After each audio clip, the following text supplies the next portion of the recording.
இப்போ நீங்கள் மன அழுத்தத்தில் இருந்தா இந்த 3 நிமிஷம் உங்கள் வாழ்க்கையை மாற்றும். நம்ம வாழ்க்கையில் எல்லாருக்கும் ஒரு நேரம் வரும். அழுத்தம் அதிகம், யாரிடமும் சொல்ல முடியாது. உள்ளே மட்டும் வைத்துக்கிட்டு அழுவோம்.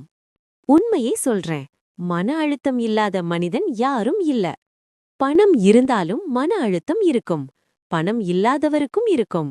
வேலை இருந்தாலும் இருக்கும். வேலை இல்லாதவருக்கும் இருக்கும்.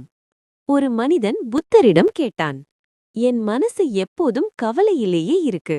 இதிலிருந்து எப்படி வெளியே வருவது? அப்போது புத்தா அவனை ஒரு மரத்தடியில் உட்கார வைத்தார். புத்தர் கேட்டார், அந்த மரத்தை பார்க்கிறாயா? காற்று அடிக்கும்போது கிளைகள் அசையும். ஆனா மரத்தின் வேர் அசையுமா? அவன் சொன்னான், இல்லை. புத்தர் சொன்னார், மன அழுத்தம் காற்று மாதிரி. அது வந்து போகும். நீங்க கிளை மாதிரி வாழ்ந்தா ஒவ்வொரு காற்றிலும் உடைந்து போவீர்கள்.